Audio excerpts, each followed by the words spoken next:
Ему нужна была кровь. Кровь ему нужна была для того, чтобы совершить госпереворот.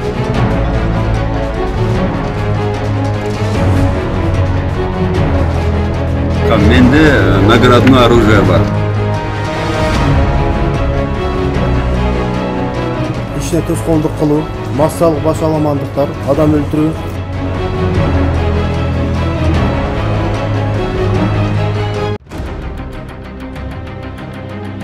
Алмазбек Атамбаев находится в СИЗО ГКНБ. Под стражей он пробудет до 26 августа. Его адвокаты ходатайствовали об изменении меры пресечения. Бишкекский горсуд это решение оставил без изменений. Бывшему президенту уже вручили уведомление о том, что его подозревают в совершении ряда тяжких и особо тяжких преступлений. 1, 2, 3, 15 пункттары адам өлтүрүү. Атамбаеву вручены уведомления по ряду особо тяжких преступлений, таких как организация массовых беспорядков, убийство, покушение на убийство, захват заложников и применение насилия в отношении представителя власти. Атамбаева подозревают в причастности и громким делам по коррупции. Лоббирование интересов компании «Прогресс Компани» и организацию коррупции при поставке угля на ТЭЦ Бишкека, коррупция при модернизации все той же ТЭЦ, незаконное обогащение и легализация своих преступных доходов в особо крупном размере, коррупция при незаконной выдаче лицензии в сговоре с отдельными должностными лицами госгеологии.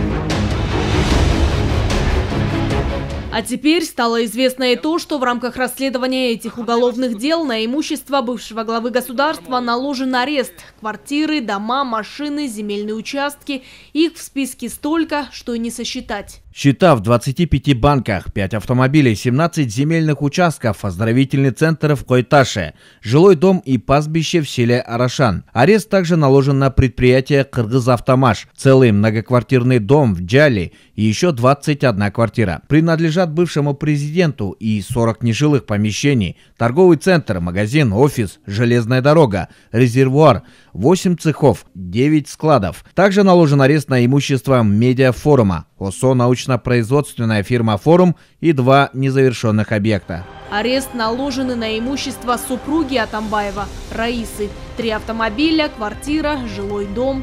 Дальнейшие действия мы будем ждать, когда органы прокуратуры будут или продлевать, или дополнять какие-то, давать другие документы по мере пресечения по другим делам. Ему нужна была кровь. Кровь ему нужна была для того, чтобы совершить госпереворот.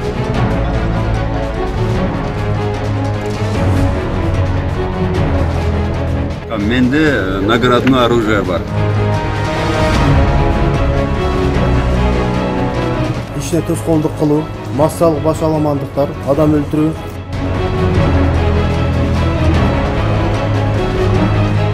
Те события происходили чуть больше недели назад здесь, позади меня дом Алмазбека Атамбаева, который он, как стало известно позже, уже когда выложили видео того, что происходило внутри, превратил в самый настоящий бункер. Везде решетки, мешки с песком для защиты от пуль. Хотя кроме самого Алмазбека Атамбаева стрелять никто не планировал. Во всяком случае, силовики, чтобы обеспечить принудительный привод, им потребовалось 2 дня. Это мероприятие по прикрытию оперативных сотрудников от насильственных действий извне. То есть вы видели, что лежат камни, бросают камни. Они должны были оберечь, сделать коридор, мягко говоря, я своим простым языком скажу. Любые наши действия, я сегодня открыто хочу сказать, работа спецназа, МВД нашего, сразу же докладывалась в штаб Атамбаева. Потому что бывшие сотрудники и нынешние есть у Сидисбаева, у Исраилова, которые сразу докладывали, получали денежные средства из штаба за это. И сразу же до 500 человек окружения собиралось, и в основном собирались дети, женщины, старики. Для чего? Вы это прекрасно понимаете. Ему нужна была кровь. Кровь ему нужна была для того, чтобы совершить госпереворот. Алмазбек Атамбаев в последнее время выражал приверженность не только крайним взглядам, но и методам действий. Его экстремистские высказывания и провокация беспорядков, как отмечают эксперты, значили только одно – бывший президент настроен радикально. Заявления, конечно, были радикальные. Нужно понимать, что постепенно, вот в последнее время, Алмазбек Шаршенович своим выступлением, конечно, стал моментально самым ультрарадикальным политиком, да. Естественно, были цели самые радикальные, я считаю. То есть он хотел этого противоборства явного, да. Это было видно, честно говоря, да.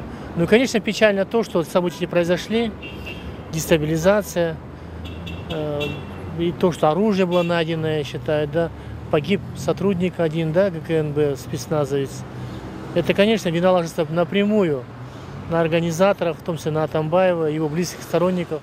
Силовики сообщили о том, что сторонникам Атамбаева платили от 1 до 3 тысяч сомов. В доме также было оружие. Словом, Атамбаев готовился основательно, был готов ко всему. У него обнаружили СВД, это снайперская винтовка Драгунова, одна из серьезных оружий, которая стоит на сегодня на вооружении у российских спецслужб, как снайперская и у наших. Там мы нашли 2 цинковых ящика, каждый по 480 патронов. Почти 1000 патронов у него было там приготовлено. Кроме этого еще 4-5 винтовок, пистолетов и остальное еще амуниции. И то, что мои ребята зашли и не применив, еще раз я говорю, здесь будут вопросы, что применили оружие и так далее. Ни один человек не пострадал. Ни один человек не получил ранения со стороны, я имею в виду, жителей и сторонников Атамбаева. Это мы прекрасно знаем. Что он стрелял, сам говорит, 6 раз в сторону Альфы, сотрудников. И на основании этого анализа и других свидетельских показаний первичных, я хочу вам заявить, что все, 6 сотрудников, 6 выстрелов, они нашли свое подтверждение. Люди Атамбаева держали в заложниках 6 спецназовцев. Все, как оказалось, были ранены огнестрельным оружием. Целились в левую грудную клетку и предплечье. Стреляли в упор, сообщили сотрудники силовых органов. Захват заложников, убийство спецназовцев, 19 человек покалечены, колото режущие раны, руки переломаны, ребра переломаны. Их били по затылкам сзади, да, и так далее. То есть это действительно серьезные вещи, которые не делал даже Бакиев. Да. Те бойцы, те люди, которые положили свою жизнь на площади, они погибли от рук стрелков. Да. Вот. Но так варварскими методами не действовал ни Бакиев, ни Акаев. Поэтому действия бывшего президента Атамбаева и его сторонников не поддаются пониманию. Да.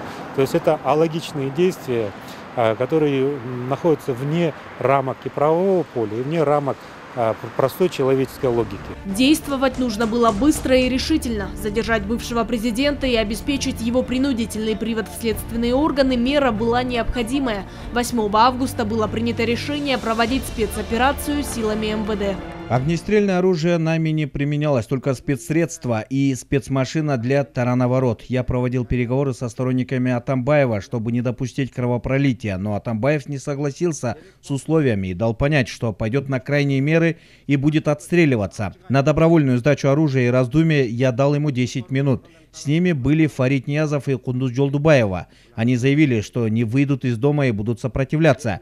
После переговоров с Атамбаевым его задержали. Сторонники Атамбаева пытались дестабилизировать ситуацию. В городе и потом на центральной площади они пытались устроить беспорядки. Перекрывали движение, разбивали витрины, вели себя крайне агрессивно. Милиции тогда пришлось начать разгон. Сейчас известно, кто мог стоять за произошедшим на площади, сказал министр внутренних дел. Ошолордун аркасында аларды уюштурган мурдагы жана азыркы депутаттын бар экенин мен сиздерге айта кетем.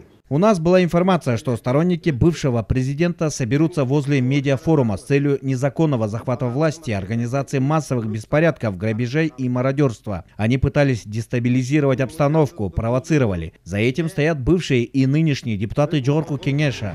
Наученные горьким опытом, правоохранителям удалось предотвратить массовые беспорядки и мародерство, причем оперативно, что было важно для мирных граждан в целях обеспечения их спокойствия и безопасности. то, что в свое время остановили, то есть это тем самым прекратилось то, что в стране всегда хотело криминальную мародерство, и то, что привыкло, да, криминал выходило за рамки. И это, я думаю, что это очень хорошо. И справилось на отлично Министерство внутренних дел в разгоне агрессивных митингующих, немирных митингующих. Как сообщил генпрокурор Откурбек Джамшитов, уголовные дела по событиям в Кой-Таше и резонансным коррупционным будут расследованы строго в рамках закона. Виновные будут наказаны. Аяна Дюшикеева, Алмаз Турмамбетов, Ала-То, 24.